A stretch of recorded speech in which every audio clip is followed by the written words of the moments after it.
अस्सलाम वालेकुम। आज हम 4.3 पढ़ेंगे। 4.3 में है कि स्पैनिंग सेट्स की स्पैनिंग के बारे में हमने पढ़ना है कि कौन से सेट जो है वो एक दूसरे के लीनियर कॉम्बिनेशंस हैं और स्पैनिंग किस किस में हो रही है। तो फर्स्ट ऑफ ऑल जो पहला क्वेश्चन है उसमें है which of the following are linear combinations of you.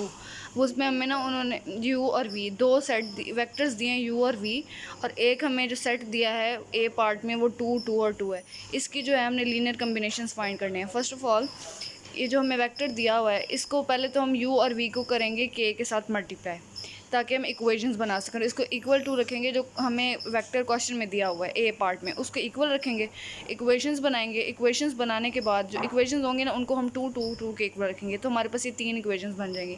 अब तीनों इक्वेशंस की हमने बनानी है ऑगमेंटेड मैट्रिक्स बना के अब इसको हम रिड्यूस रो एचलन फॉर्म में चेंज करेंगे। वो ऑपरेशंस आपको पता है कि कैसे परफॉर्म करने होते हैं, वो हमने खुद ही लगाने होते हैं। ऑपरेशंस अपनी मर्ज़ी से हम लगा सकते हैं। और जो मैंने -1 साथ लिखा है ना, तो ये लिखने की ज़रूरत नहीं है क्योंकि ये एचलन फॉर्म वाले मेथड में यूज़ होते हैं, लेकिन जो यहाँ मेथड करवा रहे हैं ना वो गॉस जॉर्डन मेथड करवा रहे हैं, वो एक और मेथड है, इसलिए इसके साथ -1 नहीं लगेगा। तो बाकी जो सारा है ना वो same as it is follow होगा, जितने भी मैंने यहाँ पे स्टेप्स लिखे हुए हैं। बस ये जो सेकंड स्टेप है ना R2 - 2R1 वाला, यहाँ पे R3 आएगा, R3 - 2R1। एक ये मिस्टेक है इस जगह पे। बाकी ये सारा क्वेश्चन वही है, ऑगमेंटेड मैट्रिक्स बनानी है।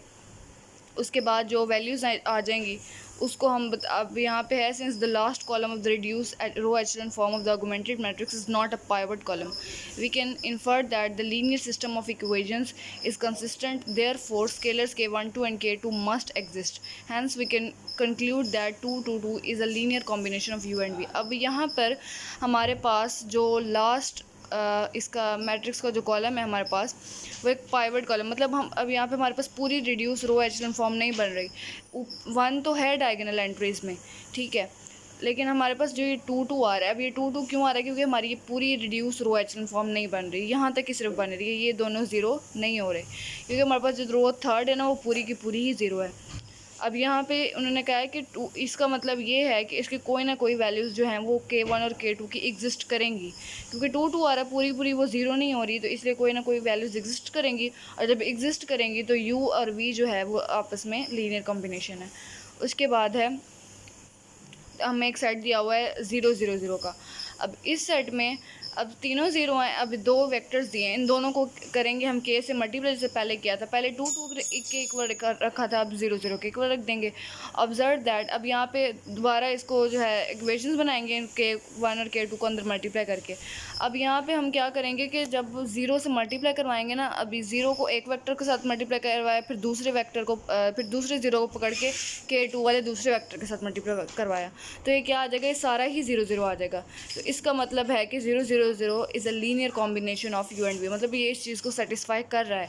सारा ही जब हमारे पास 0 से मल्टीप्लाई करवाएंगे तो हर चीज़ 0 0 में आ जाएगी, तो इसका मतलब है कि ये इसका लीनियर कॉम्बिनेशन है। उसके बाद है express the following as linear combination of u and v, u v and डब्ल्यू। अच्छा, अब यहाँ पे हमें 3 वेक्टर्स दिए हैं, पहले 2 वेक्टर्स थे, अब 3 वेक्टर्स आ गए और एक हमें सेट दिया हुआ है। अब यहाँ पे हमने जो है पहले हमने उसको लेट किया था k1 k2, इस तरह हमारी मर्ज़ी हम कुछ भी लेट कर सकते हैं। यहाँ पे हम इसको लेट कर लेते हैं α1 α2 और α3 के इक्वल। अब α2 और α1 इसको इसकी वैल्यूज़ निकाल लेंगे, मतलब इसको हम इक्वेशंस बना लेंगे। पहले तो α1 α2 α3 को अंदर मल्टीप्लाई करवाएंगे, इक्वेशंस बना लेंगे, और इसको ये जो सेट है इसके इक्वल वैल्यूज़ रख देंगे। अब ये जो है इसको हम बनाएंगे ऑगमेंटेड मैट्रिक्स बना के इसके reduce row echelon form find करेंगे। वो आपको पता है कि कैसे फाइंड होती है, ऑपरेशंस परफॉर्म करेंगे, अल्फ़ा की वैल्यू आ जाएगी, α1 α2 α3। अब इसको लीनियर कॉम्बिनेशन बताना है, तो इसको जो है हम α1 को लिख सकते हैं, क्योंकि हमें वेक्टर जो दिए हैं वो u v और w की फॉर्म में है, तो इसका लीनियर कॉम्बिनेशन जो बनेगा -2u। अब α1 की वैल्यू क्या आ रही है? -2, तो इसको हम u कंसीडर करेंगे। α2 की वैल्यू आ रही है 1, तो इसको v कंसीडर। α3 की वैल्यू आ रही है w, तो इसको w कंसीडर करेंगे, और इस तरह के हमारे पास इक्वेशन एक बन जाएगी। द नेक्स्ट क्वेश्चन है which of the following are linear combinations of. अब ये हमें मैट्रिक्स दिए हुए हैं a b c, और इनके कॉरस्पॉन्डिंग एक मैट्रिक्स दिया हुआ है a पार्ट में, ये वाला 6 -1 -8 -8। अब हमारी बुक में जो है एक डेफिनेशन है 2, vector w is a linear combination of the vectors u and v if is valid w is equals to. अब हमारे पास डेफिनेशन है ना, वो उन्होंने बताई है कि w जो है वो लीनियर कम्बिनेशन होगा u और v का जब k1 और v1 k2 और v2 और k3 और v3 को प्लस करें तो वो w के इक्वल आए, तब ये जाके लीनियर कॉम्बिनेशन बनेगा u और v का।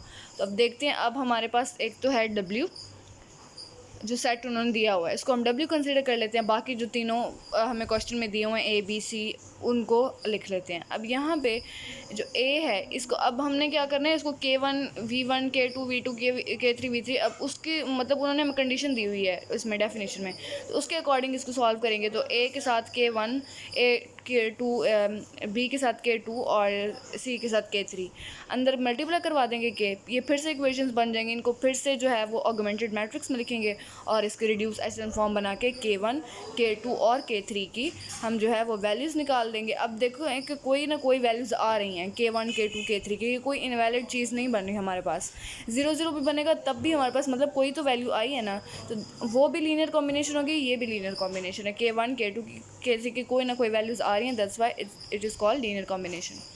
नेक्स्ट चलते हैं क्वेश्चन नंबर 4 की तरफ। In each part determine whether the polynomial is a linear combination. अब यहाँ पे पहले हमें दिए हुए थे वेक्टर्स, फिर हमें दी हुई थी मैट्रिसेस, अब जो है हमें पॉलिनोमियल्स दिए हुए हैं। अब 3 पॉलिनोमियल्स दिए हुए हैं, अब उन्होंने कहा है कि इनको देखो और बताओ कि लीनियर कॉम्बिनेशन है या नहीं है।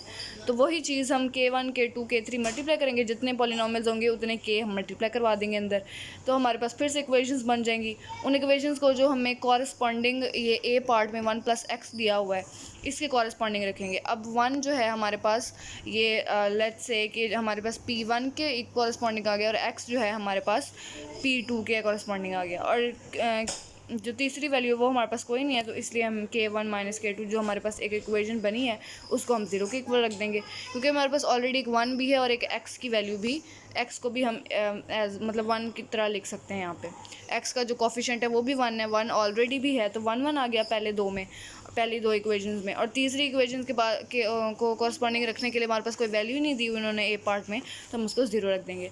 अब इनकी ऑगमेंटेड मैट्रिक्स बनाएंगे इनको देखते हुए, और फिर इसके रिड्यूस एचेलॉन रो एचेलॉन फॉर्म बनाएंगे। रिड्यूस रो एचेलॉन फॉर्म बन जाएगी तो अब यहाँ पे हमारे पास उन्होंने कहा है this is the reduce row echelon form the matrix. अब जो लास्ट कॉलम है वो हमारे पास कोई पाइवट कॉलम नहीं है, तो इसका मतलब है 1 + x is a linear combination, मतलब इसकी कोई ना कोई वैल्यू निकल सकती है, कोई ना कोई वैल्यू निकल सकती है। तो पाइवट कॉलम मतलब इसकी पाइवट कॉलम का मतलब ये है कि हमारे पास ये वाली चीज़ें 0 नहीं बन रही।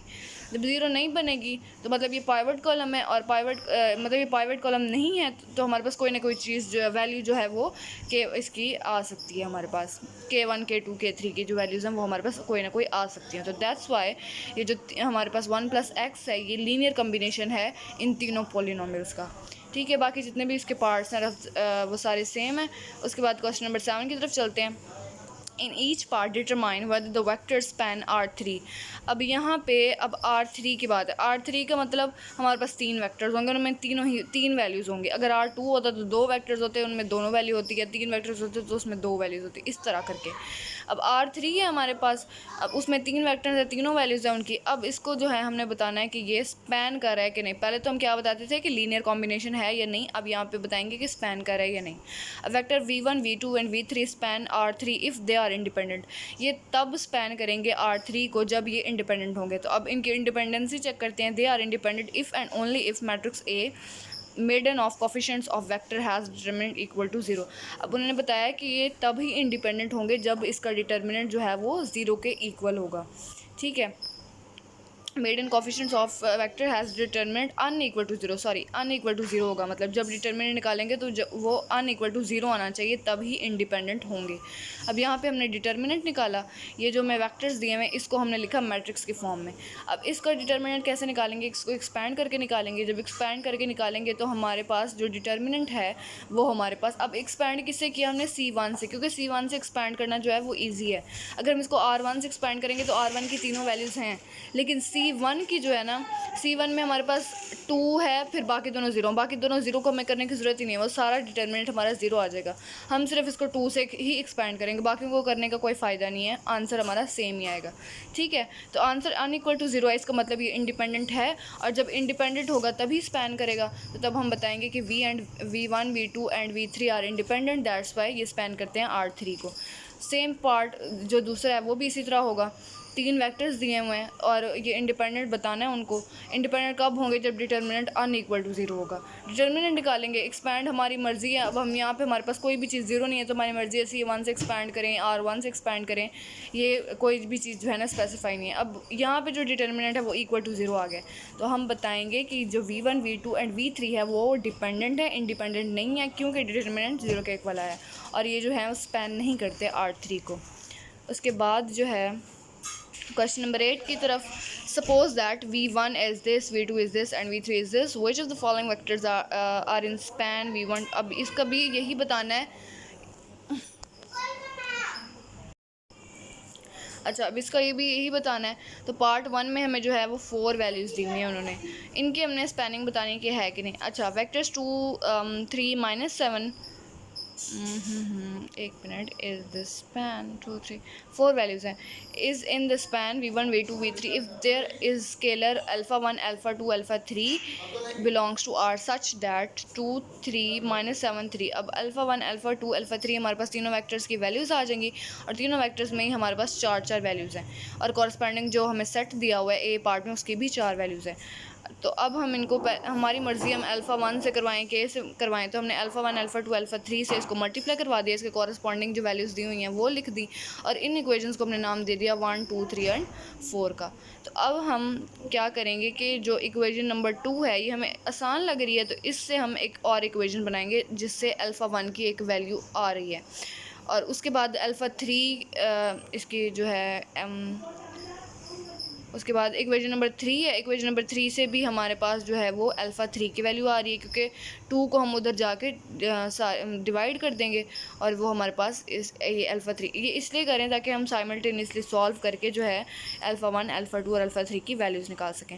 अब इन दोनों इक्वेशंस को, रिज़ल्ट को हम फॉलो करते हुए नीचे देखें कि यूजिंग रिज़ल्ट फ्रॉम 5 एंड 6। अब 5 एंड 6 हमने दो न्यू इक्वेशंस बनाई हैं 2 और 3 से, ठीक है। तो इसमें जो है हम अब देखें तो पहली वाली जो है हमारे पास α1 इज इक्वल्स टू α2 प्लस α3। अब α2 प्लस 3, तो यहाँ पे